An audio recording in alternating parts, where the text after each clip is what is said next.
Jets fans? Welcome to episode number 42 of the JetStream podcast. I am Travis Rubin, and today is September 21st. I'm here with Joe Clark, as usual, and Mr. Neil Noonan. Man, it's really starting to feel like fall, eh, guys? Yep.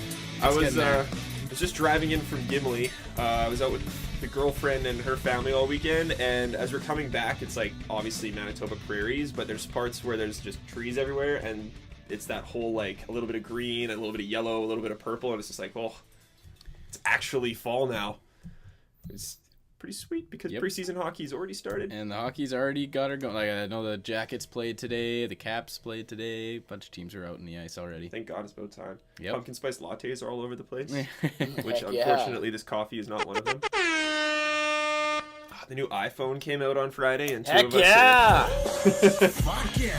us are those kind of Apple drones where we both went and got one, and I'm pretty freaking pleased with it because my other phone was falling apart.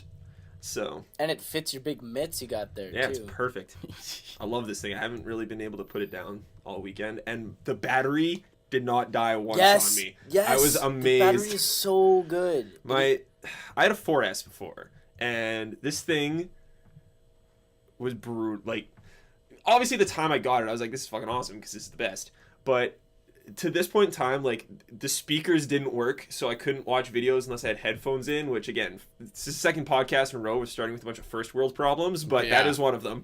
And I don't remember if we talked about all this. I think that might have been one of your first world problems. My phone was literally falling apart, and now that I, like, don't have to carry my charger around with me everywhere I go, and I actually can hear it when it rings, and I can watch videos without having to go dig out my headphones, my life is just that little bit simpler. A little bit more convenient. A little bit. That's all right. Give it like 2 years and you'll have to be carrying your charger around with you again. Oh, probably. That's how it always works. Yeah, doesn't matter what phone you get.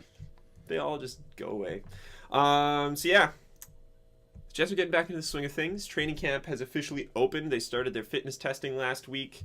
Their preseason starts tomorrow night against the Minnesota Wild, I believe. So obviously with the start of the season, we start getting a little bit of talk about lines and players saying things that fans either love or hate. Fan Fest with this weekend, but obviously I was in Gimli and Joe was doing things and Neil was doing things, so none of us actually made it out there, unfortunately. It looks like there was a decent turnout. I think it was pretty packed, so. Yeah. I mean, so even if I wasn't busy, I probably wouldn't go because I hate crowds. But that's very fair. The hashtag little Ask Chevy hashtag the Jets had going on, that got absolutely hilarious. For those of you who don't know, obviously Chevy was answering some questions from fans, and they wanted people to tweet their questions in. But they didn't really want people to tweet their actual questions in. Yeah, which I think they should have realized very quickly that was going to get out of hand, because once, I think it was the Montreal Canadian fan base got a hold of it, it was quite hilarious. And there was a lot of, is Thorburn really worth it questions, and how do you manage to do anything if you barely show up to the office, and all this sort of thing. It was pretty funny. So if you're really bored on Twitter and you have your phone in front of you, go search the hashtag Ask Chevy, and some of the tweets were top notch. Yeah. You're just asking for it at that point. Exactly. Like, you've got to know people aren't 100% pleased, especially after you leave Pavlik and stuff. But we're going to talk about the Jets a little bit this podcast, but we're saving that for next week. I believe we've got a guest lined up for next Sunday or Monday. We're not 100% set on it, so I'm not going to guarantee it, but we're going to talk a lot about the Jets next week. Next week's going to be our official kind of like Jets primer, what's going on. Today we're going to talk about some new lines that were tossed out there. Evander Kane said some things that actually pleased some people, and Gary Lawless wrote a very actually pleasant and nice article about Evander Kane. Very, very poignant article. Exactly, and I think it cleared up a few things. Honestly, it's probably one of my favorite Lawless articles. It is ever. My favorite Lawless article. And we're going to finish off our NHL preview for the season, going over the Western Conference, obviously minus the Jets because we're saving them for next week, but I think we can talk about who's going to make the playoffs without talking about the Jets. Yeah, we're probably pretty safe in that respect. So first things first, with everything kind of starting up, we got some line talk from, I believe it was Lawless who tweeted out kind of what his thoughts are and what the actual lines were at camp. So I want to kind of get your reaction to these, Joe. He tweeted that Evander Kane was playing alongside Mark Scheifele and Blake Wheeler. Yeah, I heard that. I saw that on Twitter. Brian Little, Andrew Ladd, and Dustin Byfuglien were together. Interesting.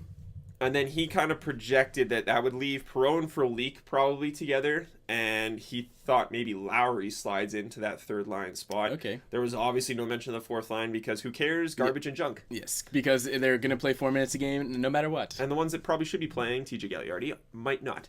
So here's my first question for you, Joe. Mm-hmm. If you start seeing Mark Scheifele on one line, and obviously Perreault and Scheifele have to be on two different lines. It's just, they're both centers. It's the way it's going to be. Both of them kind of benefited last year in their past on playing protected minutes. So my question to you is, who do you think starts playing those more protected minutes? Like, how do you think that mixture is going to start working if... I think you got to give the benefit of the doubt to Perreault. I mean, he's a bit more of a seasoned pro in terms of, just games played in the NHL. Seasoned pro? Yeah. In terms of just games played in the NHL, I mean, you have to assume that he'd probably be more ready for it. Mm-hmm. And he's also been playing in the Western Conference for a while. But the thing is, if Lowry's playing on his line, then... On whose line? On Perreault's line? With Perreault. Oh. Because that's kind of the projected thought that Lawless has. And Lowry is a big, strong guy. Yeah. I think of all the other prospects, he's got the best shot, I would believe, unless Ehlers surprises a few people. But continue. Yeah, I think that that would be putting a lot of faith and confidence in Scheifele to, automatically say, hey, okay, here's your second line minutes, unprotected. You're facing the second best of everything that the West has to offer, which is a lot. Yeah. It's a lot to ask, and I'm not saying he's not capable of it, but we don't know. And I think that Perreault has possibly a better chance of succeeding in that spot because of his experience. But I mean, it could also be the other way around. Maybe Scheifele is way better than we think, and he might be able to take that up no problem. But it's just a time will tell kind of situation. Yeah. The thing with the Jets this year is I think it's going to be. There was always that running joke when Claude was around that we don't really have a top line. Mm-hmm. And I think with the Jets this year, it's going to be increasingly difficult to kind of determine, okay, who's your top line and who's your second line? Because I think it'd be easier to kind of break it down into a scoring line, a shutdown line, protected line, and then useless garbage. Yeah, exactly. Because... That's kind of how it was last year. Yeah, exactly. Well... The thing with it last year was Evander Kane was tossed around to the abyss of nowhere. So you kind of knew that the Ladd Little for leak line when it got put together, that was kind of good. They were doing all the scoring for the most part. That they were there.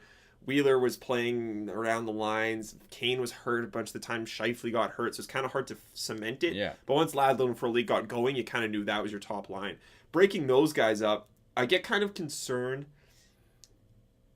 I don't see too much benefit in protecting Perreault when you've got Michael Frolik, who's fantastic at playing those tough minutes. Yeah, he doesn't need to be protected. Yeah. So that's, again, where I get into concerns with Lowry, because do you want to throw him right into tough minutes right off the bat? Mm-hmm. I don't know if Byfuglien is really set up. Like, I'm okay with them trying a Ladd Little Byfuglien lineout to start, but if Byfuglien can't handle playing those tough minutes, that he did well on as a defenseman, but being a forward, it's a bit of a different animal.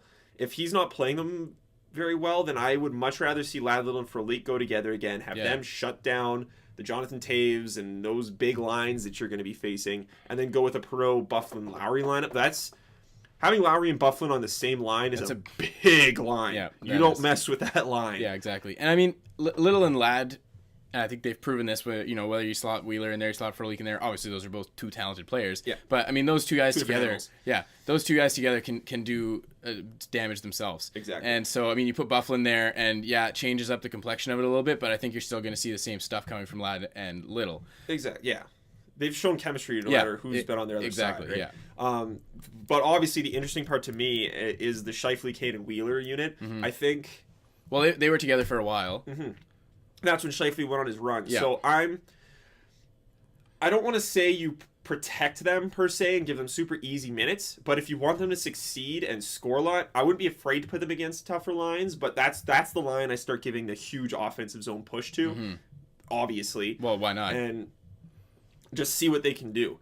And we're going to get to what Evander Kane said about scoring 50 goals in a second, but if you want to give both Kane and Wheeler and Scheifele the best opportunities for them all to succeed, make a playmaker that Scheifele is, who's fast and hopefully getting good on his feet, along two guys that can fly down the wing and put the puck in the net. Yeah.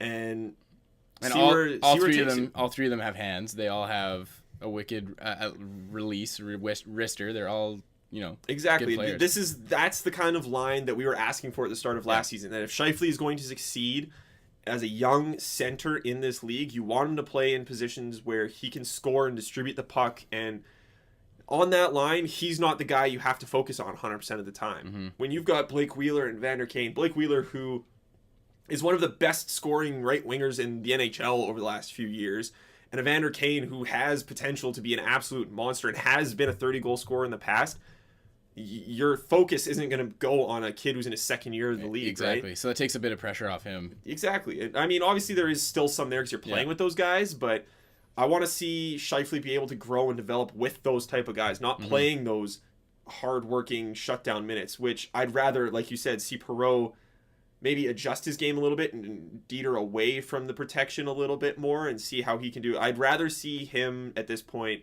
try to develop into a player like Frolik than try to change Scheifele's projection for a guy that you took early in the first round. I don't see what the point is or what you gain from turning like your first round pick into a shutdown third line guy. Exactly. There's not much to be gained from that because you can get that other places. Exactly. You don't need to pick high in the draft for that. Yeah. Going off of that, Evander Kane mentioned this week something that I think would please a lot of Jets fans, and I think might have spurred a little bit of that Lawless article that we were referring to. He said that he could score 50 goals, which is not easy to do. No. The exact quote, I'm just going to read it off here, I think it came from Ken Wiebe, was, quote, "I said when I got drafted I can score 50, and I know I can score 50. Playing with the right guys and playing with those guys consistently, and obviously staying healthy is a big part of it too. The sky's the limit." I love this mentality. Yep, that's awesome. And that's how he's always been. I mean, I don't... Exactly. And I think he has a talent to score a lot of goals. Mm-hmm. It's just, I don't know if 50 is realistic or not, but I think the one thing that stands out to me in that entire thing is the playing with the right guys and playing with them consistently. Yeah. Because I don't think he's had that since he hasn't. No. Plain and simple. And it's the same stuff. Last week on 1290, they were talking about Evander Kane being a third-line guy. Ugh. That's not what you do with Evander Kane. In what world, in what universe is Evander Kane a third-line player? Yeah. He's your best goal scorer. Why is he on the third line? Yeah, that's crazy. Which, again, this isn't the Jets saying this. This is, again, that anonymous, crappy fucking TSN outlet that we have in this city that likes to spew poop all over the place. Mm. But you got to go with Evander Kane in that situation. Give him guys that he can work well with and let him see what he can do. Yeah. If this season works out where you got Kane with Scheifele and Wheeler for the entire season, this is kind of where you say, okay, Evander, earn your dollars. And does he, get a decent amount of power play time? And, is the power play producing? There's a lot of X's and O's to it, but yeah. As much as we all love and talk about Evander Kane on this podcast through Arctic Ice and stuff like that, this is, in my opinion, if these are the lines you're going with, this is the season where you say, okay, here you go. Do it. Yeah. Show us what you can score 50 goals. Yeah. I'm not expecting 50 goals from any stretch of the imagination. I would want at least 30. Yeah. Unless something drastic happens, unless he gets hurt, I want a pace where I can see, okay, you've played X amount of games, you're projected to score at least 30 goals. Yeah. I think that is getting to that time. I think that's what Wheeler was talking about, the leadership aspect of it. It's time kind of for Evander to show everybody, this is you can do it, and shut everybody up. And hopefully things fall in place for that to happen, like you say, like playing with the same guys consistently, and hopefully him or his line mates are avoiding injuries. And not having Chris Thorburn come up onto the second line. Exactly. And that, again, that was kind of the whole standpoint that Lawless took in that article, is that, okay, the reason I think I liked it so much is he was open admitting, yes, I've been I don't think he really typed out, or I think he defended people saying he's been unfair to Evander Kane, but I think he openly admitted in that article, I've had some thoughts about him. He's rubbed me the wrong way. Show me wrong now. Yeah. This is your opportunity. You can probably do it. We've been harsh on you in the past, but shut us up this season. And I'm all for that at this point. Yeah, shut us up. Yeah. Shut them up. I'm behind you. Give me something to stand on if I'm backing you up now. Yeah, exactly. And see what happens. So that's all the Jets talk we're going to kind of go over for right now. Let's get into the Western Conference preview a little bit here. Sounds good. So we're going to go through the Western Conference, starting with the Central Division, just kind of go in alphabetical order. little bit different than we did in the last one, where it was just kind of random teams. I just went alphabetical order for the whole Western Conference. All right, well, see, Joe and I just are poor communicators. You said alphabetical order. He didn't say anything about divisions. Whatever, we'll get there, and I can flip back and forth. So, Joe, who are we starting with? So Anaheim would make sense as where to start for alphabetical order. That would make sense.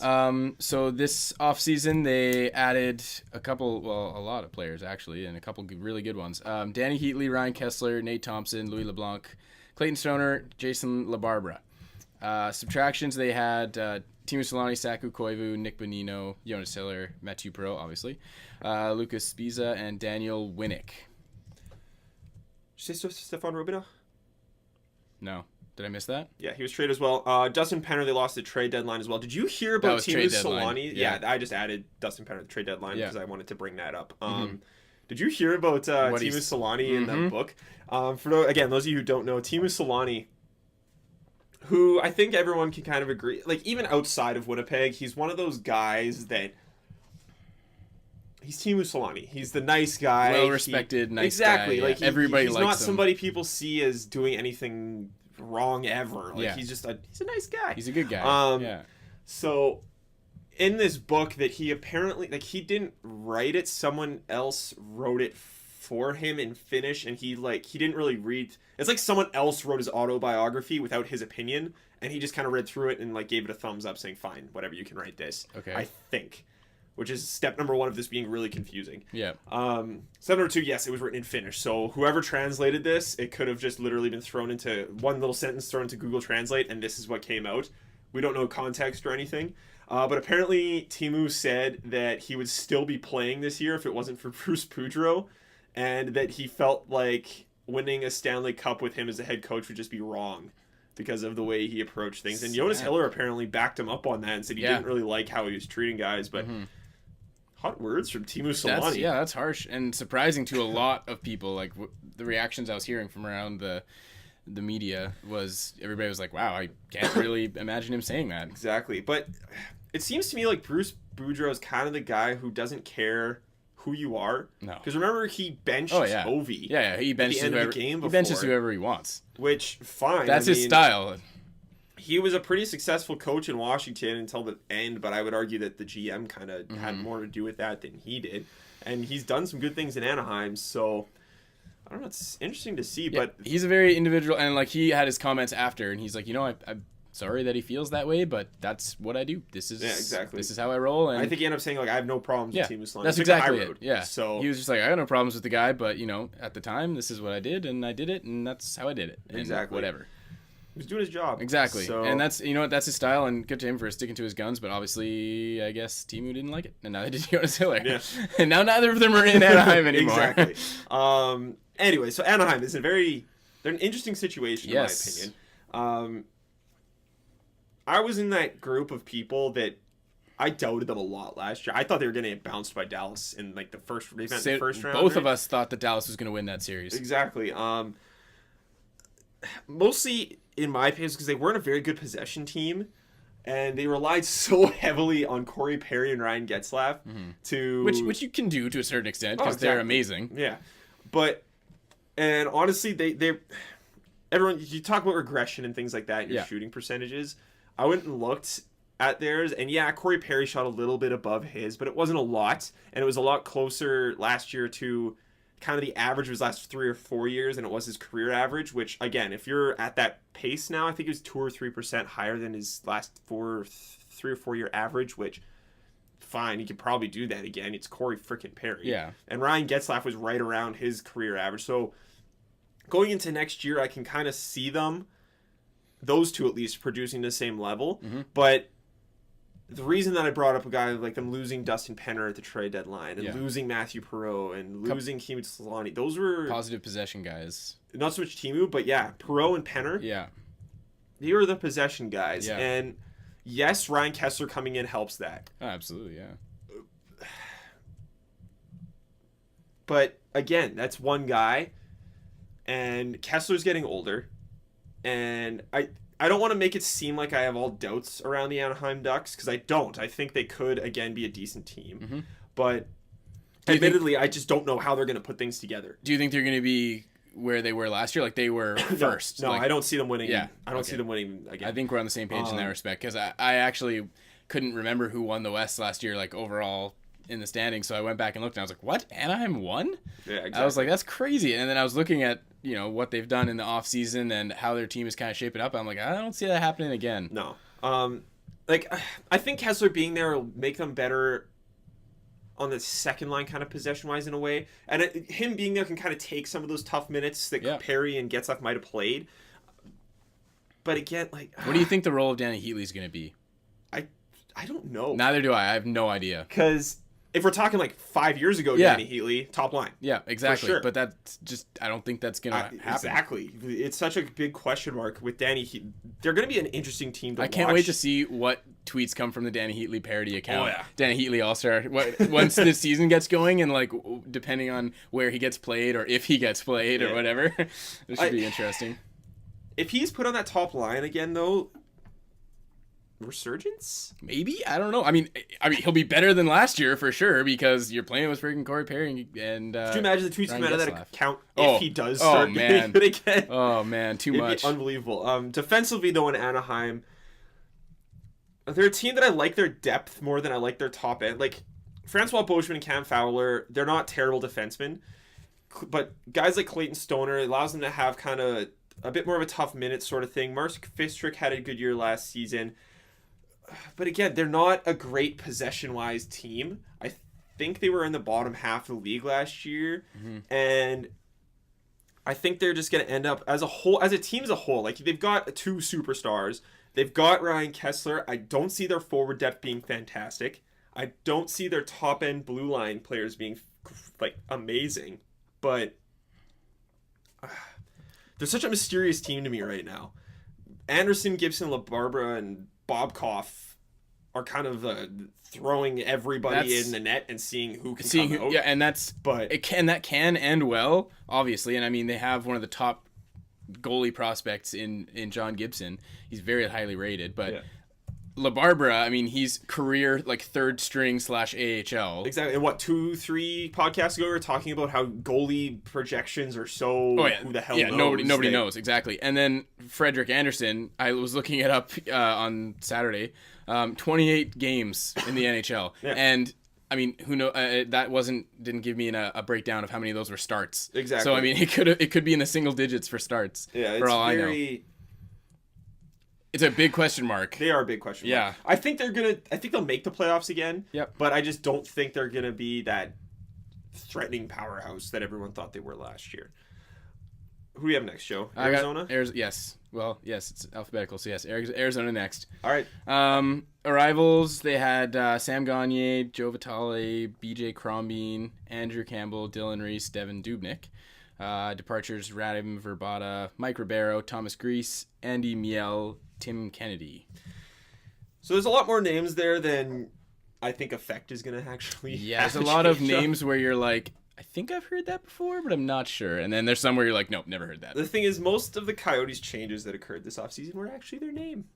Obviously going from Phoenix to Arizona, and they actually changed the name of their arena. I don't have that. Oh, really? Down, well, it was jobbing.com. It was jobbing.com. Casino name or whatever now. Weird. Okay. Obviously, the losses of Verbata and Ribeiro are going to hurt their scoring numbers. I think oh crap! I can't remember. I had it before. And they really didn't do too much, I think, to improve their possession numbers. I don't see much coming out of Arizona this year, to tell you the truth. They're going to need their blue line. Obviously, Ekman Larson, Keith Yandel are kind of their stars, you could say. They look more like the Nashville Predators of the past, scoring like Sam Gagner. Fine, you've done some things. You scored a bunch of goals one game. You're a decent player, but you were better than Gretzky for one game. Exactly. But other than that, like defenseman scoring, and then Devin Dubnyk, who again is a big question mark. I think he deserves a second shot, but again, Mike Smith is kind of their guy for right now, who's also getting older and has not been great in the past. So I really don't have much to say about the Coyotes because there isn't much to talk about. There's not.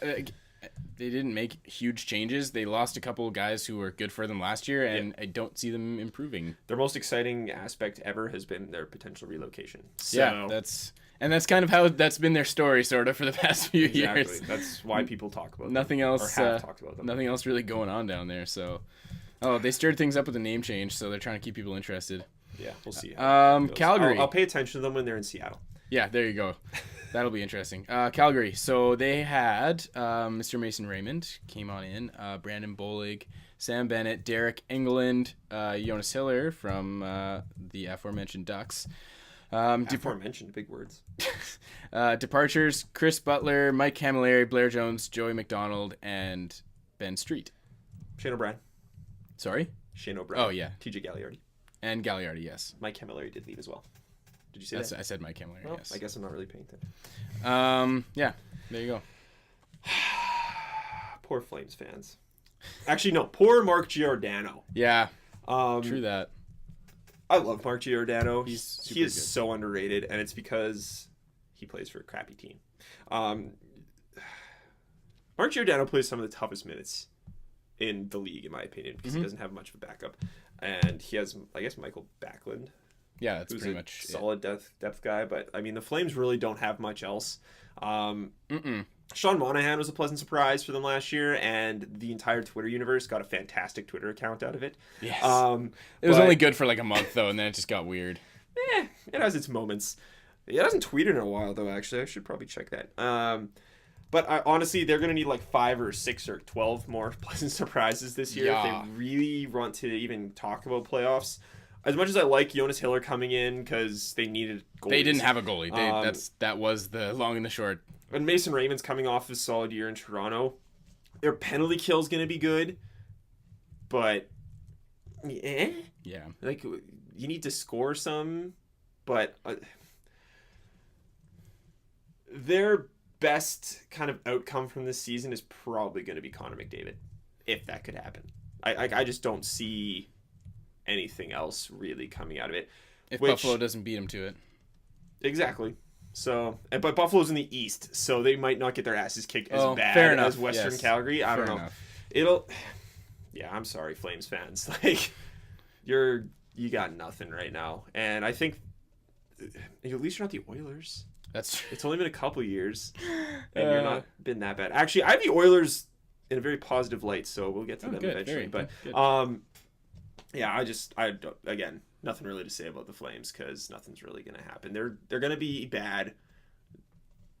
They're rebuilding. It was last season that they started off like everybody thought they were going to be horrible, and then they won a bunch of games at the beginning of the season. Yeah, and Sean Monahan scored a bunch of goals. They're like, oh my god, is this actually going to happen? And then everyone's like, oh wait, no, never mind. You're the Flames, go away. And then that stopped. Really Sell off the rest of your players. At least they're actually going in a direction. You can look at it that way. Yeah. Where they've sold guys off. They have a couple guys like Mark Giordano. I feel bad for him, but at least they have him there. They can start 2 more years, and he's UFA. Yeah, I mean, if they're going to throw a shitload of money, obviously, captain. Yeah. So absolutely, but they have a good guy to build it around. Yeah. It's just a matter of, is Brian Burke going to go grit and heart and truculence again, or is he going to do what he did with his second kind of shaping of Toronto? I still think that Brian Burke has everything to do with why Toronto got a little bit better, and then it all got pooped on when Dave Nonis came in. Yeah. But I think Brian Burke knows how to build a hockey team if you actually let him do it. If you give him time, which the Leafs didn't do. They gave him some time, and then we're like, nope, we gave you enough. You're done. Because right now they're doing the tank really well because they're bringing in Derek England, and they're letting certain things happen, and the tank is on. So we'll see what comes out of Calgary, but it's not going to be. It's going to be a cold winter in Flameland. Nothing special anyways. Exactly. I really like Mason Raymond, and I think he could make a difference on a Mason Raymond's just a good story. Yeah. Coming off of just like back death in Vancouver to a potential a professional tryout in Toronto to being a guy that I loved on the Leafs last year to being a guy that the Leafs obviously screwed up with because they shouldn't have let him go. Absolutely. Yeah, it's too bad. He could be a really good addition to a good team, but he could be a really good addition to the Jets. Yeah, exactly. Anyways, so he's going to have a fun time in Calgary, so we'll see how that goes. Chicago, like a classic stupid Chicago being super good, they decided to just make not really that many moves, and then they also got Brad Richards. Well, they can't really...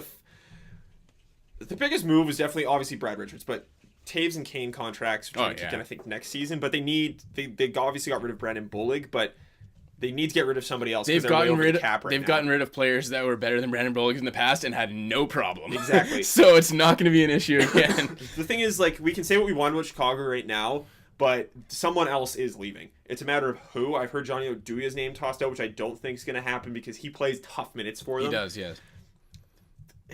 I don't know who they're going to get rid of. I have a feeling it might be Brian Bickle. I've heard his name tossed out there, which, again, when you've got Jonathan Taves, Patrick Kane, Marian Hossa, Andrew Shaw, Brendan Saad, Christopher Stieg, Hjalmarsson, Oduya, Duncan Keith, Brent Seabrook. You can afford to lose one guy. Nick Leddy, Michael Roosevelt. You can afford to lose one guy. Teravainen or whatever his name, their prospect coming up. Like, they can afford to lose a guy. They can lose a few guys, and they'd still be super good. Anyways, they brought in... Brad Richards for $2 million. $2,000. They brought in Brad Richards, Kyle Comiskey, Pierre-Cedric Labrie, and then Brandon Bollig left, and so did Pierre-Marc Bouchard. But that's neither here nor there. They're going to be good again, as always. The thing is, they get rid of Brandon Bollig, and it's like, oh, you're our worst possession player. We're only going to get better. Yeah, exactly. And even if for some reason something negative happened there, they're going to have some magical prospect that comes in and is super good out of nowhere. So screw you, Chicago. Yeah, so that's going to happen. Wasn't it fun when they weren't in the Jets division? Yeah. I mean, you can argue that Corey Crawford's a bit of a question mark, but it's a goalie. They haven't had any problems in the past, really. Exactly. They were an overtime goal away from probably winning the Stanley Cup this year. Yeah. So, I mean, whatever. Tough life, Chicago. Yeah, rough. Sucks to be you. Dicks. Yeah, Who's next? I'm sick of talking about Chicago. Colorado. I know Travis is going to like to talk about this one. If you have all the stuff, go for it, because I know you're really going to want to tackle this. They added Danny Briere, Troy Bourque, Bruno Gervais, Jerome McGinley, Maxime Nereau, Zach Redmond, which was interesting, Ben Street, Brad Stewart, Jesse Winchester. They've subtracted Andre Benoit, J.S. Jaguar, Matt Hunwick, Brad Malone, P.A. Parento, Corey Sarge, and Paul Stasny. I am not convinced the Avs are nearly as good as they finished last year. Patrick Waugh did not have everything to do with that. It was high shooting percentages and Varlamov beating women and standing on his head. Yes. Woman. Yeah, woman. One woman. By the way, if you are an NHL person and you are mocking the NFL right now, I'm sorry, Jerry D, I love you, but that was really, really stupid. Did you see his tweet? Yeah, I did, yeah. He tweeted something about, the NHL's problems are lines and crap, and the NFL's got this, and then someone just tweeted back at him, all caps, Semyon Varlamov. Yeah. Sorry, bro. And what about all the stuff that we don't hear about? Because every single professional league has stuff that you just don't hear about. Exactly. I think it's no fluke that you never hear anything about the NHL, about any performance-enhancing drugs. I guarantee you they are being used, just not publicized. Every single sport has that. Exactly. And if you follow kind of kids hockey at all, you know that chewing tobacco is a huge problem with teenagers all the time using it and shit like that. They have their problems, so stop trying to pretend like the NHL is some golden league where nothing wrong. Another case of the NHL people being on their high horse, looking at every other league. We've talked about Ryan Malone. Yeah, cocaine everywhere. Oh, all the cocaine, so much cocaine. Anyways, I am willing to bet that despite all of their Nathan McKinnon-ness and Matt Duchene-ness, which is Gabriel Landeskog-ness, so good, they are going to drop off the face of the earth this year. You think they're going to be completely they're not making the playoffs this year? Really? Okay. They're not making the playoffs. They lost P.A. Parento, Paul Stasny, Corey Sarge, and Andre Benoit. 4 of their very few positive possession players. Paul Stasny's big, yeah. They brought in Briere and Brad Stewart. And then a bunch of no names. And guys who are just not good possession-wise. And Jerome McGinley as well. I guess it's on. Okay, I'll give them Jerome McGinley. I'm glad. I feel like they kind of saw a thing where they needed some sort of experience to go in that. There's a lot of really... I'm not going to say that the guys in the Avs are bad hockey players. They're obviously extremely skilled. And there is that chance that they could put up ridiculously high shooting percentages year after year after year. And I think bringing in a guy like Jerome McGinley, who's been places before and he knows how to take control of a locker room and he's been through things before, it's a good thing to do. But they don't have the puck nearly enough. Yeah, it takes a lot of skill to make up for not having the puck that much. Exactly, so and I'm glad they're giving Zach Redmond a shot. I think he deserves one. Yeah, absolutely. But I just don't see them being able to shoot that well and have such great goaltending that they can again hang around with the Blues, Blackhawks, Stars, and I'm gonna throw the Wild in there this year. I don't see it. Maybe one more. Steal a wild card spot, but I just don't see it happening. Fair enough. Don't. So I might be wrong again because I said the same thing last year, but I know you were fine with the Avs sort of last year. Behind them. I totally. Well, I thought they were just an amazing team, like exciting team to watch because when you have that, it's like the Maple Leafs. I always find the Maple Leafs fun to watch because they just get like ridiculously owned, and then it's like flying back and forth, and it's just crazy. Yeah. And so it's from a spectator, it's like, wow, this is an awesome game. They are fun to watch. Yeah, absolutely fun, and they're full of skill, chock full of skill. So they're still a fun team to watch. But I mean, you can't deny the numbers, right? So I agree that everything says that they should regress, but who knows? Maybe they won't. Yeah. They're one of those teams that if they were in the East, I think I would give the Avs a lot better of a chance because as we talked about last week, no team in the East, very few teams in the East have good defense and a good goalie. Exactly. So a team that shoots really well can Pittsburgh Penguin it through. Yeah, absolutely. So I agree with that. But do you think Zach Redmond's gonna be sort of regular there? Well, he's a one-way contract, so I think he'll. They're a team that their defense is just not that great. So he could... I don't see him being a top pairing guy by any stretch of imagination. I think he'll probably start the season third pairing. He could move up if he has the opportunity. He's another young guy. Yep. But I hope he comes into Winnipeg and scores like an overtime. Oh, me too. Yeah, no, I want to see him exactly. succeed. He almost died. Yeah, so it's crazy. Yeah. Who was it that... Peluso. No, that's badass. That's really cool. Yeah. But you know what? He's not good enough. Yeah, I know. If Chris Thorburn was there, he would have saved his life and like turned him into an angel. Yeah, exactly. Well. Something. I don't know. He would have gotten like a Purple Heart for bravery or something like that. It just would have been a great display of how much of a leader he really is. Yeah, exactly. Who's next, Joe? Dallas. Dallas is next. ABC, D. Yep, D is next. Dallas. Yeah. They made some pretty, and we talked about this during the offseason, how, and actually Pitty had one of his most famous tweets in the offseason. It was, Dallas, please stop, give us a chance. And that was like his most favorited / retweeted tweet ever. Did you just follow Pitty's stats on Twitter? Or no, he tweeted that after he tweeted and he was like, hey, that was my most popular tweet. Anyways, Jason Spezza, Alex Shamsky, Patrick Eaves, Anders Lindback, and then UC Renus, something like that. Leaf prospect from the past. Oh, okay, so yeah. Goalie. Oh, goalie. Okay, that's good to know because I had no idea. Never heard the name. Alex Chase on left, and so did Dustin Jeffrey. Aaron Rome was also bought out ex-Moose. Oh yeah, hey.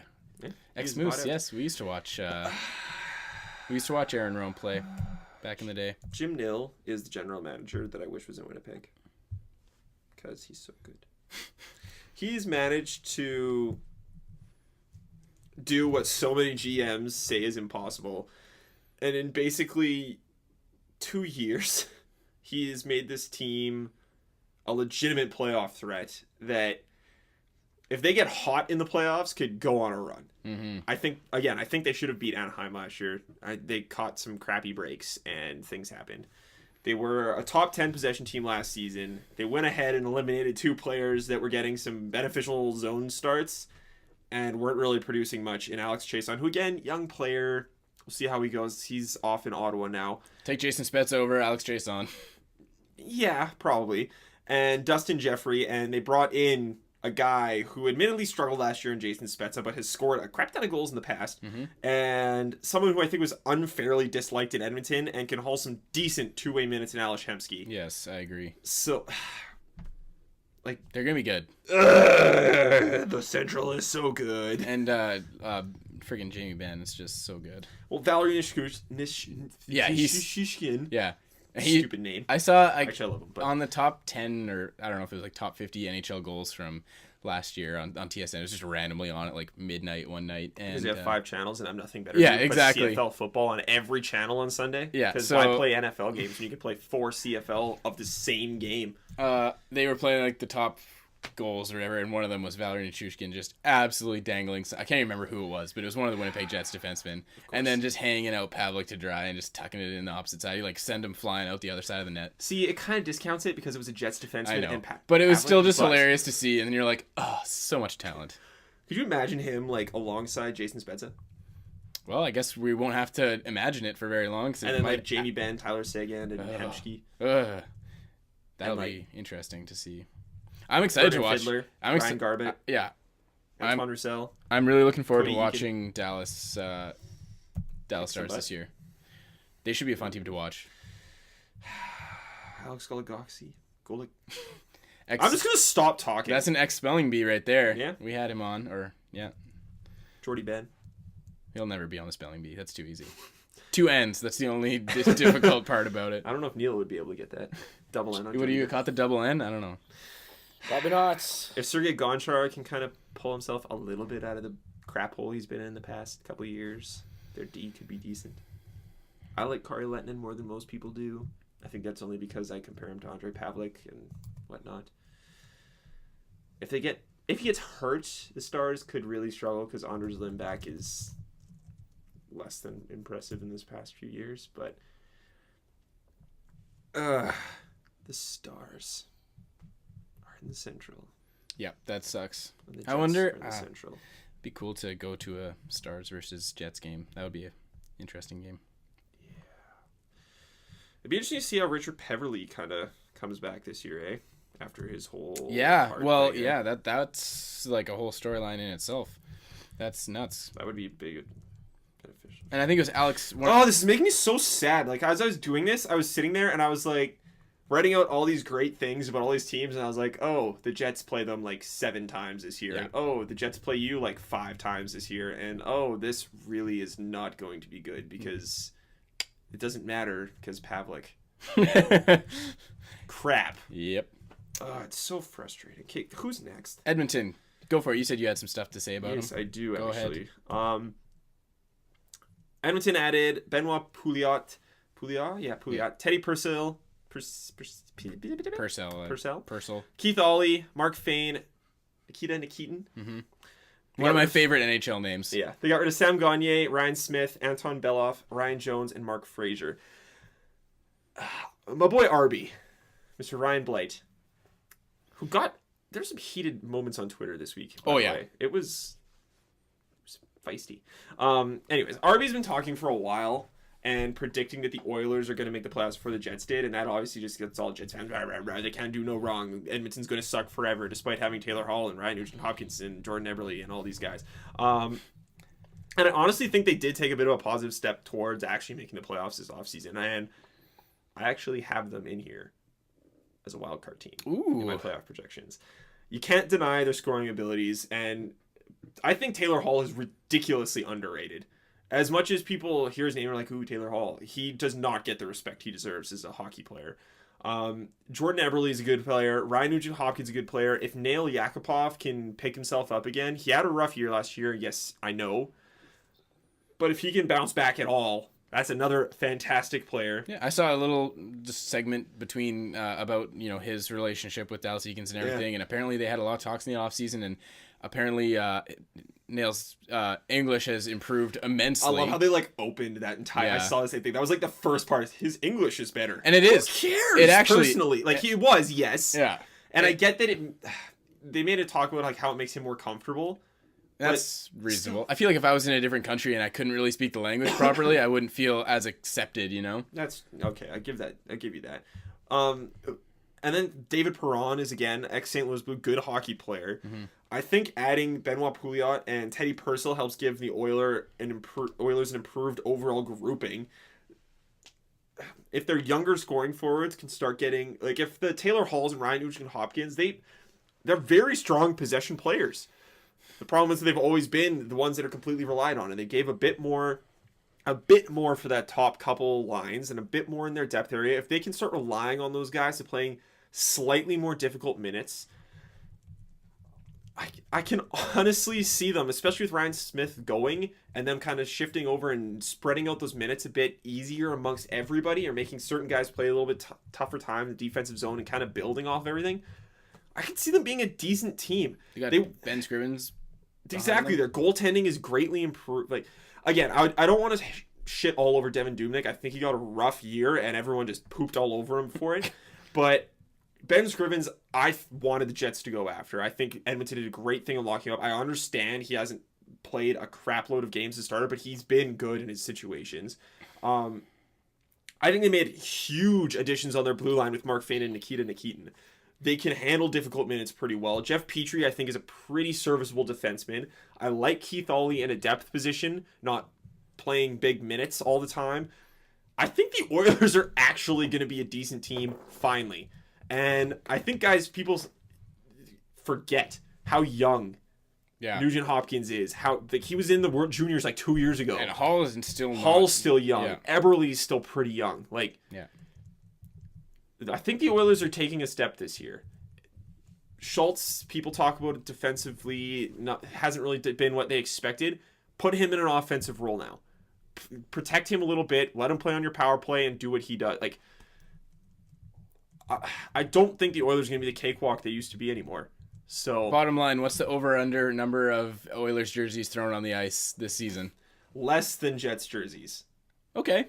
All right. Going with that is my response. I'll take that. There's going to be less Oilers jerseys on the ice than there are Jets jerseys. All right. I'll take that action. Are we going to make this official right now? What are we betting? Oh, it's like $10. I want you to eat a jersey. I'm not eating any clothing bets this year. That's not happening. Especially a jersey. That's like $250. Yeah, it's expensive. It's an expensive meal. Well, how much do you think you're going to win? I'm pretty confident in myself, but I know Joe's not going to buy a jersey if he does it. No, I'm not going to buy a jersey. Exactly. He's not going to buy a jersey and eat it. No, absolutely not. I probably won't even buy a jersey, let alone eat it. Okay, we'll work on this. Okay, we'll figure out a good. We'll figure out a good bet. We'll make a good bet. Okay, but it's going to be less than. But what happens if no jerseys are on the ice? Things are falling apart here. Well, then it's a draw. Okay, fair enough. Okay, good. We'll move on. Okay, who's next then? Los Angeles, the Kings. The LA Kings. Yes. They brought in David Vander Gulik. Who cares? All-star. Adam Cracknell, and then Willie Mitchell and Lyndon Vey left. So no one cares what the LA Kings did because they did next to nothing, and they're still Stanley Cup champions, and they're the best possession team in the league, and they don't need to do anything because they, have Anze Kopitar, and they added Marian Gaborik, and even though they've gone on big scoring slumps, I think they have scoring capabilities now, and Anze Kopitar, who is basically Jesus. Yes. And it's between Anze Kopitar and Patrice Bergeron for Hockey Jesus. If Anze Kopitar played in the Eastern Conference, he would be one of the most popular and one of the most marketed players in the league, period. Yeah. Because he is hilarious. He is big and from... I know this. Yeah, me too, and I just can't think of it. Nope, not Slovakia? No. Yeah, I'm completely blanking on this now. Phone, help me! Holy crap, I feel like a total dick because I love him. Anze Kopitar, Slovenian. Right. That's another thing about this phone. If I start, I think it might just be the iOS update, but if you start typing something in, it gives you like the first little lines of their Wikipedia page. So as soon as you type in like Anze, it comes up right with the right at the top. Anze Kopitar, birth date, nicknamed Kopi, is a Slovenian hockey player center. Kopi? Yeah, apparently. Weak. He's got a dog that eats out of mini Stanley Cups. Named Gustel. There you go. But yeah, he would be one of the most marketable players in the league if he did not play in the Western. Same thing with Drew Doughty and Jake Muzzin and all the freaking players in the goddamn Kings. Yeah. Jeff Carter puts puck in it. Dustin Brown is a huge pain in the ass, but also very good for what he does. Yeah. Justin Williams scores 20 goals a year, and everyone's like, who's Justin Williams? It's like, he scores 20 goals a year and just plays for Stanley Cup champions. And scored like how many game-winning goals in the playoffs and series-winning goals? Didn't he have like every series-winning goal for the freaking Kings? Everything. Yeah. You know what pisses me off? The one overrated player on that team is Jonathan Quick. Yeah, and he's still pretty good. He's good, but he's not nearly as good as people talk about. No, he's not as good as people say he is, but he's freaking good. Like, I hate this. Yeah, that's hilarious. Drew Doughty, just amazing. Jake Muzzin, I think, is kind of under... He gets easy minutes, but he does really well in those minutes.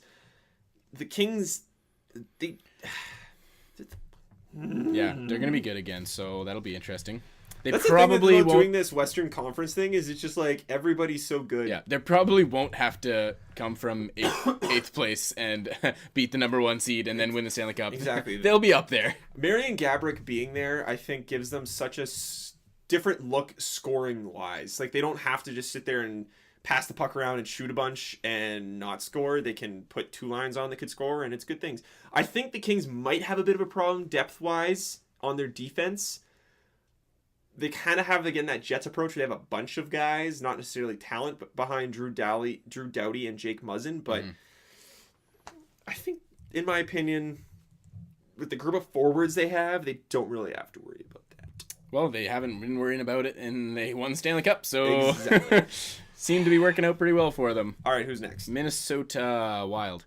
Arrivals, Thomas Vanek, Michael Karanen, Brett Sutter, Jordan Schroeder or something. Schroeder. Ex-Moose, yes? Okay, that's what I thought. I believe. Yeah, I think that's the same one, if I'm thinking of the same Schroeder. Stu Bickle, departures, Matt Molson, Danny Heatley, Clayton Stoner, and Cody McCormick. There's a few big names on the way out there. The thing is, Matt Molson was only there for the ones, yeah, it was like the end. Not of even this the full last year. season. He got it there was at the just trade deadline. The Minnesota Wilds have historically been such a boring team to watch, but I really think they're going to be again a good team this year. I love what's his face there. Ryan Sasuter? No, the forward, the Russian one. I can't remember his name. Are you talking Mikko Koivu? No, Who's not the Russian? young guy. Starts with like a G or something. He's Mikael like, Granlund? Yeah, Grand. Oh, he's finished. Sorry, yeah. Okay. The Wilds, they're just good. Mm-hmm. Their blue line start, like Ryan Suter obviously is their big guy in the blue line, but like that's not all they have. Jared Spurgeon is a pretty solid defenseman. Marcus Candela is very capable and handles very difficult minutes. Jonathan Bloom and Matthew Dumba. I don't know. Dumba coming from. Matt Dumba, they saw easy minutes, but if they have such a solid group of defensemen that they can like slowly start letting those guys start playing tougher minutes and eventually just have guys who can play anywhere if they really want to develop in that way. And like the biggest knock against the Wild have obviously been they can't score, which is a bit of a problem in hockey. Yes, you like to score usually. But again, last couple of years they've done pretty well at adding players that can score. Mikko Koivu is probably, in my opinion, one of the most underrated players in the NHL. Zach Parise can score goals, obviously. Jason Palmaville has put up 30 goals and is a decent possession player.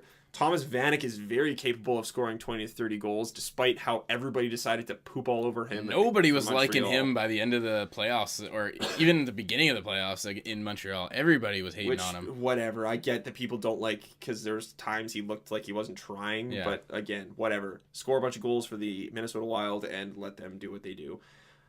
Again, like you brought up, Michael Granlund's development should only improve with time. Charlie Coyle has already shown the ability to be a good, strong, big player.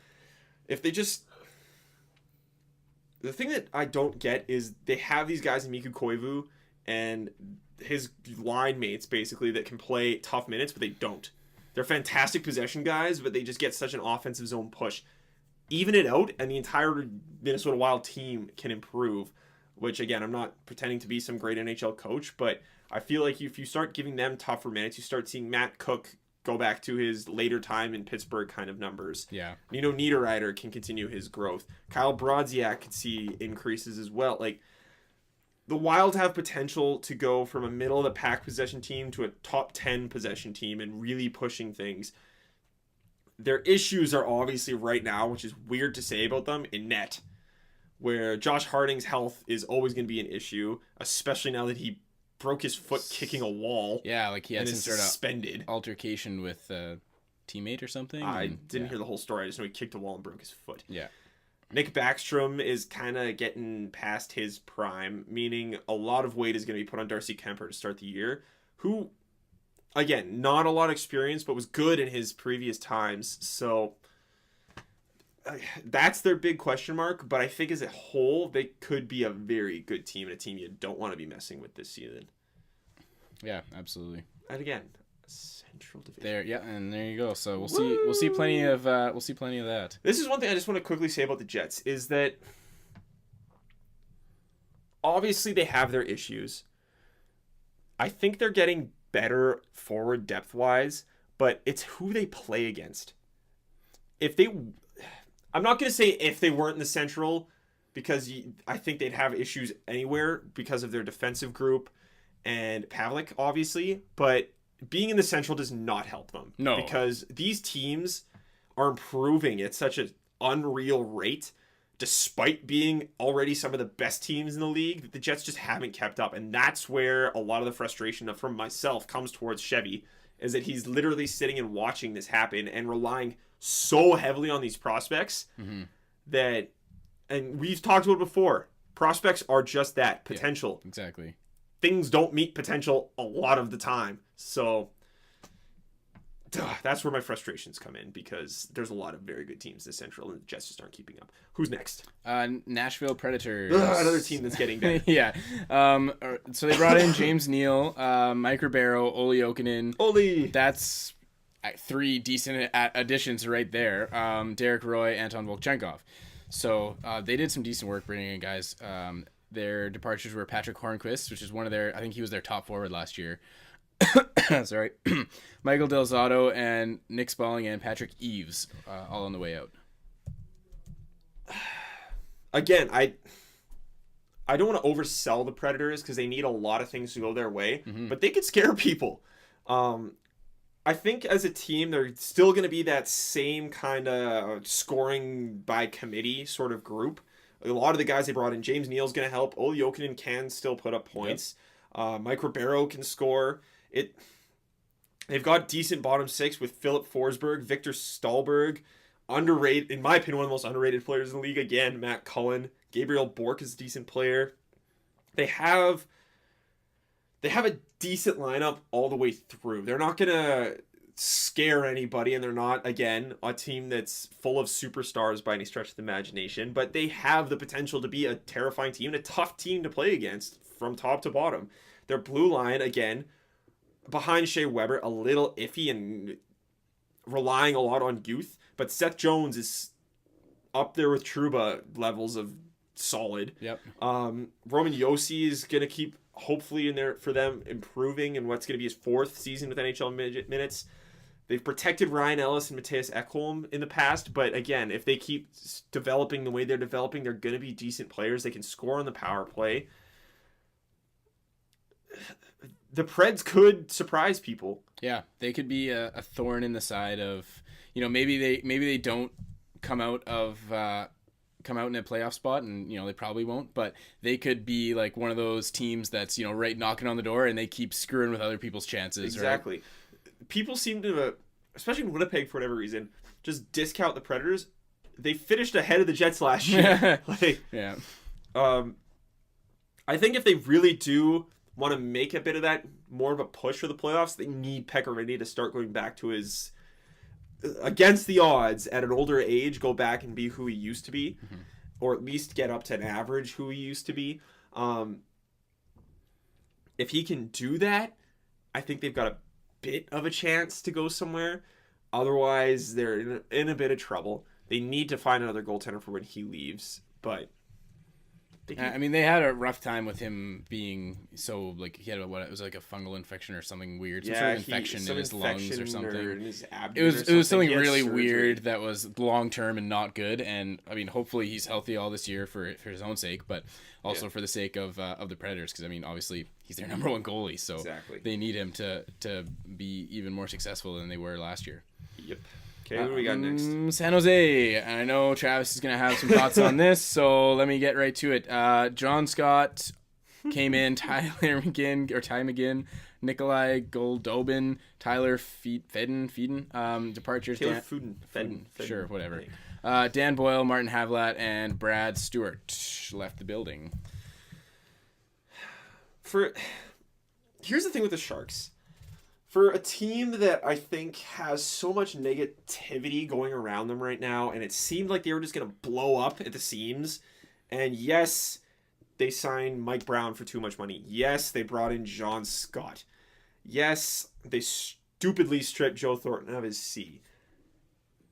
I don't think they're going to be nearly as bad off as people think they are. They still have Joe Thornton on their team. Although it sounds like he might slide down the lineup a little bit, and I think that's stupid, and all these trade talks keep going on. He's still there. Mm-hmm. Joe Pavelski, Logan Couture, Patrick Marleau, Thomas Hertl. Yeah. There's still a good team. Tommy Wingles, Matt Nieto, James Shepard. They don't have a fantastic bottom six. They're still super deep at center, which is very difficult to do. Yeah. They have very serviceable, and I think a bottom six that most teams in the league are going to want. I don't think losing Dan Boyle is the worst thing in the world. Brett Burns is going back to defense, who, again, he's played there before. He was a solid forward. I think he can make that transition back to D. Brad Stewart, getting rid of him is only a good thing. Mark-Edward Vlasic is still on their blue line. Justin Braun is capable of playing tough mid. The Sharks aren't a bad hockey team by any stretch of the imagination. And it could have been way worse. Exactly. The way things were sounding is they were going to blow up. Yeah. Which would have been brutal. Pull at Capitals. And I can see... I don't think they're going to be at the same level as they've been in the past. Yeah. But I think they're still going to be a very good hockey team. They're still going to make the playoffs. They're still going to be pushing for a chance at that division title. Mm-hmm. They're still the San Jose Sharks. They're not missing the playoffs this year. How far they get in the playoffs, again, is going to be a question mark. But, again, Niemi and Net, like, again, a question mark. But we've said the same thing about Corey Crawford, Pekka Rinne, a lot of goalies throughout this division. Yeah. We're going to say the same thing about Ryan Miller in Vancouver. Mm-hmm. Anaheim's question marks in Net. Like 4 question marks. There's a lot of question marks in Net. It's just all these question marks aren't as bad as the one in Winnipeg. Yeah, exactly. So, there's still going to be the Sharks. Yeah, I agree. I thought that, like you said, despite how it was sounding like it was going to be, it turned out way less bad than I thought it was going to be. I thought they were going to, like, just destroy themselves. Exactly. I still want to see a game in San Jose. I really want to go see a game in the San Shark Jose. Tank. Yeah, that'd be sweet. Yeah. St. Louis Blues. Arrivals, Paul Travis is just crying over there. Paul Stastny, Yori Laterra, Joachim Lindstrom, John McCarthy, Philip McRae, Carl Gunnarsson, Chris Butler. Fucking Leafs. Which one of those? Oh, Gunnarsson, right? Yeah. Departures. They're still paying him. Oh, really? Yes. How much? All of it, or no? Like a part. Okay. Vladimir Sobotka, Ryan Miller, Derek Roy, Brendan Morrow, Roman Polak out the door. Blues have to get past the first round of the playoffs. Yeah, they really need that. Okay. At least they're not promising their fans free season tickets if they don't make the playoffs anymore. Like that 1 year. On most teams, you bring in Paul Stastny, and it's like, oh my God, look what we did. Mm-hmm. But on the St. Louis Blues, they've already got David Backes, TJ Oshie, and Alex Steen, who are all the exact same thing and all fantastic players. So good. Yes, Alex Steen is going to come back down to life. He shot 5% higher than he has ever before, or above his career average this year. So he's not scoring 33 goals again. But again, Paul Stastny adding in is another guy who's going to score a bunch of goals. Yeah, so he's not going to need to score 30-something goals. Vladimir Tarasenko scores goals. Jaden Schwartz, another young player who's very capable of putting the puck in the net. They add Joachim Lindstrom and Yori Lethra out of Europe, the two best players in Europe. I think they're projected to score like 40 points apiece. Wow. If you do the NHL equivalency kind of stuff. Yeah. The Blues are fine up front. Special teams are going to be benefited. Like they're... Bouwmeester and Pietrangelo are one of the best top 2 defensemen in the league. They add Carl Gunnarsson, who the Leafs, like I said, are partially paying. I think he's an upgrade over Roman Polak. The Leafs screwed that trade up brutally. Gunnarsson pretty much saw difficult minutes alongside Dion Phaneuf, and they used him terribly in Toronto. So him along Kevin Shattenkirk, who I think he's probably going to play with, is a great second pairing. Which is, again, making things easier for their third pairing, because they can kind of start balancing things out with those 4 now, top 4. Why are they all in the Jets division? Yeah, they got a lot better. And then... Well, again, it's crazy how when you're a good team adding that one extra piece just pushes you so much further over the top. And identifying the one spot where if you're a good team, we're good, but this is our one weak point. Let's focus on that. Yeah. I think adding in, a lot of people are going to be concerned, and I get why they're concerned about the Blues goaltending, but the one name that I remember coming up a lot when I was reading that Hockey Abstract goaltending section, right behind Henrik Lundqvist, was Brian Elliott. Mm-hmm. And yes, he doesn't have the experience or the numbers of the time put in as a lot of these other goalies, and there are question marks around him. I have faith in his capabilities as a goaltender, and as much as I think it was dumb for the Blues to move Halak, I think they've got a decent alternative option to Brian Elliott, and this could very realistic. Again, I'm picking the Blues again. Yeah, they've got to do it eventually. That's what you said about the Sharks too. They used to be your team that you'd pick all the time. Fuck. If the Blues, I want to see the Blues and Sharks in the Western Conference Final. That'd be sweet. That'd be good. Final. Awesome. Yeah. But yeah. Damn it. Vancouver. Arrivals: Radim Vibarbata, Nick Bonino, Derek Darcet, Dustin Jeffrey, Lucas Spiza, Ryan Miller, Lyndon Vey. Departures: Ryan Kessler, Jason Garrison, Mike Santorelli, Jordan Schrader, and Zach Dalpe. I love they're bringing in Radim Vibarbata. I think he can either play with the Sedins instead of Burroughs or be a good second line option. But I think John Torella really put a final stake in what was a dying Vancouver franchise for last season. I don't think the Canucks are going to make the playoffs this year, but I don't think they're in the Calgarys or the Jets or they're I was going to say, are they going to finish behind the Jets again? No, they won't. They're still a decent team. I think they're going to be in that. A lot of people that I've heard talking kind of compare them to the Leafs in the East, where they're not good enough to make the playoffs really, but they're not bad enough to finish in the McDavid sweepstakes. They're kind of in that middle ground. They're in that death zone where the Jets have been in the past. And that's just it. They're in the West, you can't be a mediocre team really, and you can't have such glaring issues and make the postseason. I think losing Ryan Kessler is going to have a team-wide negative effect.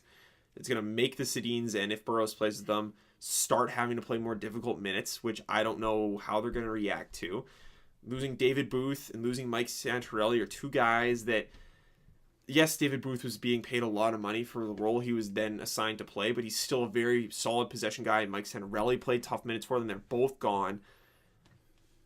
I think they're going to struggle to control the puck for a large part of the season. The blue line's a bit more promising. Dan Hamhuis is a good player. Alex Edler's a decent guy. Chris Tanev's a decent player. I think Kevin Bieksa should be able to bounce back, but I don't think they have nearly enough up front to really be that great. And the goalie situation in Vancouver has gone from their biggest asset to an absolute nightmare. Yeah. And I'm not convinced Ryan Miller is the answer. I think his best days are behind him. But I think it's good for them to bring in somebody to kind of take that pressure off Eddie Lack for a while. Let Lack play situationally smart games.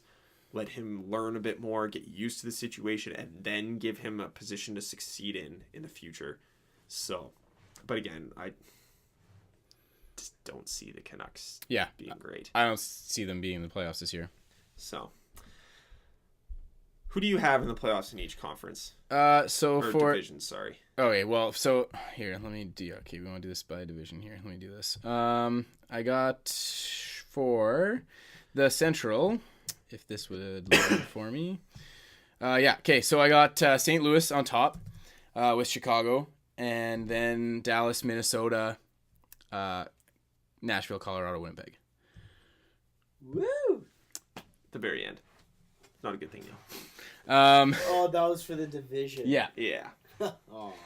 Yeah, my playoffs for the Central, I didn't do everybody. I just have the Blues, Blackhawks, and Stars making the playoffs for the top three seeds in the division. Who do you have out of the Pacific? Okay, well, I'll just give you my playoffs then. For the Pacific, I have Anaheim, San Jose, and Los Angeles, which are the three teams that made it out last year. San Jose, LA, and it's going to be the same ones. I don't care care what wildcard teams. I don't care what order they are, but whatever.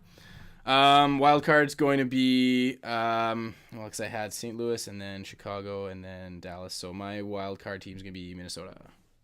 And there's two. And Phoenix. Phoenix, eh?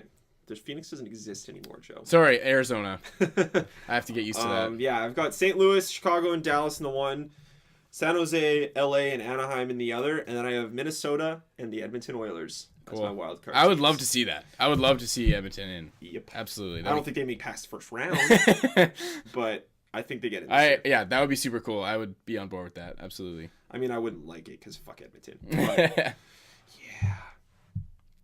That's what it is. Neil, how much time have we taken so far? 70 minutes. 70 minutes. Do we have time for a spelling bee today? We can do a quick one. Why not? All right, spelling bee it is. Okay, so I had this one set up for last week, but we ended up not doing it because we went long. So this is going to have absolutely no relation to what we talked about today. But this is a guy who was traded in the Eastern Conference, throughout the Eastern Conference, which would have made sense last week, but whatever. So this is a guy who was traded from Boston to Buffalo, Mr. Andre Meszaros. Ooh, I like his name. I remember spelling it a bunch. He is Slovakian, so, I mean, language of origin does play a role here, if any of you are familiar with Slovakia and how they pronounce names. That's just the tip I needed. Yeah. that is totally going to make you get this. That'll make you all get it. I knew it was going to be too easy if I told you that. Can you say it again? Andre Meszaros.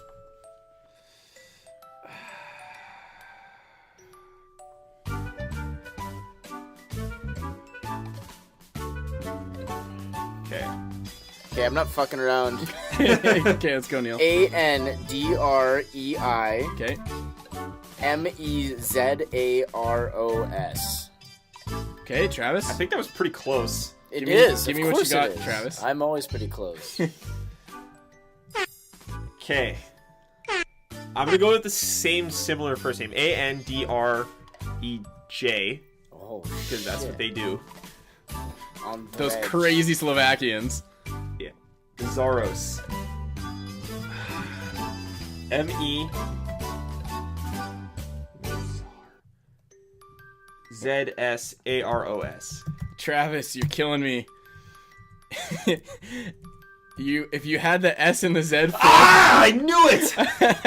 Oh, that's hilarious. Yeah, okay, so the proper spelling are Andrej for Andre. Which, yeah, Travis is right. That's, I think, all Slovakians who have Andre, that's how they spell it. I always have that J. And then Meszaros is M-E-S-Z-A-R-O-S, Meszaros. So, Travis, if you had flipped your Z and your S, you would have had it, but that's close. I did it so many times when I was typing the name of last week. Yeah, that's a tough one. Anyways... what's the thing? The interesting fact. During his rookie NHL season in 2005-2006, Meszaros was chosen for Slovakia's 2006 Olympic team in Turin and registered 2 assists in 6 games. And he was 20 years old at the time, which made him the second youngest player in the tournament behind Evgeny Malkin. So that's kind of interesting. Because yeah, random fact. There you go. Preseason games start this week. Yep, the Jets play tomorrow night. I don't think it's on TV. Oh, which is weird. Who's it against? The Minnesota Wild. Okay. Ooh. But I'm looking right here, and all these other games have TV stations underneath them, and that game does not. So are there going to be any games on TV tomorrow night? I don't know.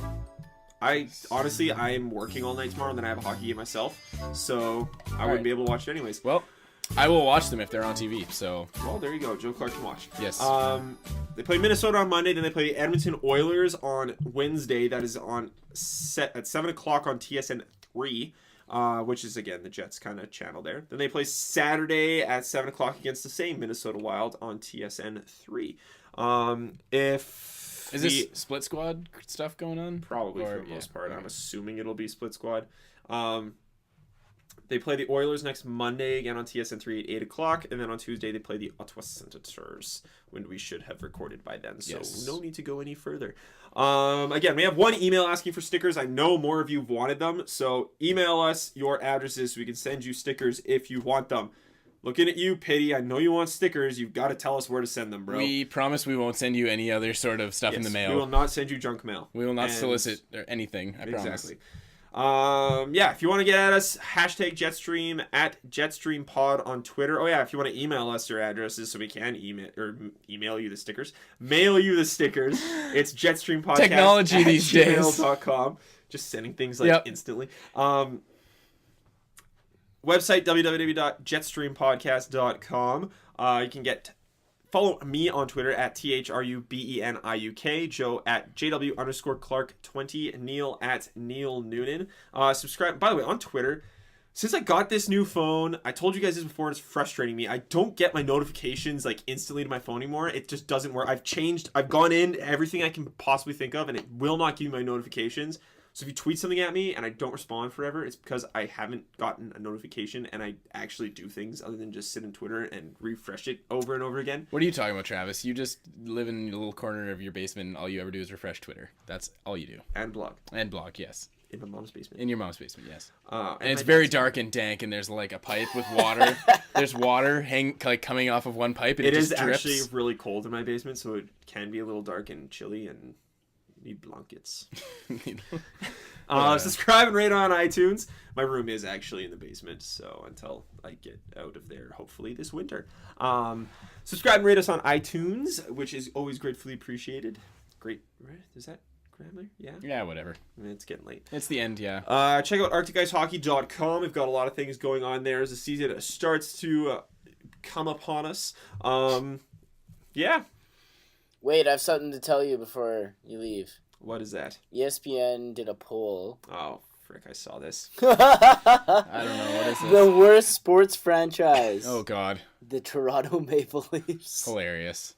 Wonder what they based those ratings off of. They say it in the article if you've got the article there. Yeah, okay, I'll read it later. They do explain everything. I do not have the time nor the interest to do it. I'm going to read it later. It's based on like fan experience and bang for your buck and the team's success and all these other things. So obviously the Leafs. So obviously it was going to be the Leafs, yeah. Yes. That's fair. The Jets aren't so highly ranked in many of those things either, but they're not the Leafs, and that's all that matters. That's all that anybody cares about. Oh, okay, so quick story here. On Friday night, I was at this thing for like my girlfriend's dad's work. They held this little thingy-bobber, and I wore a Leafs hat.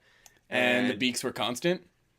Wearing a Leafs hat anywhere in Manitoba is the biggest icebreaker in the history of anything, because everybody feels the need to come up to you, especially when they're intoxicated, and tell you how much they hate you for being a Leafs fan. That's hilarious. And you just kind of...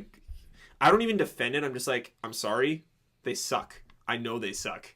But it's like a disease. I can't get away from it. There is no cure. By the end of it, they just feel bad for you. Yeah, and then you like made a new friend who kind of also pities you in a way. And then buy you a drink. Yeah. Oh, exactly. I'm just like, it's super sad. But best part about this thing the weekend though, were drinks were free. Oh. So that is the best part. It was top notch until Saturday morning. Fuck yeah, bud. It was a rough morning on Saturday. Which is when I did a lot of this work. So if it was really bad, it's because I did it when I was hungover. Yeah, it turned out well. So, and that's an excuse I use more than I do all the time. I was hungover when I did this. Yeah. Sorry, if it was really bad, it's because I was hungover. Yeah. So enjoy watching Jets hockey all week, folks. Or if you have other teams to watch, enjoy watching their hockey as well. We will come with a full Jets season kind of outlook and preview and our projections of what we think is going to happen, what should happen, and why it will not, and why Pavlik sucks, and lots of things next week. So you can all look forward to some wonderful Jets talk in a week's time. Until then, have a great week, everybody. Enjoy what is becoming a wonderful fall. Hopefully it won't get too cold too fast. And yeah, go Jets, go.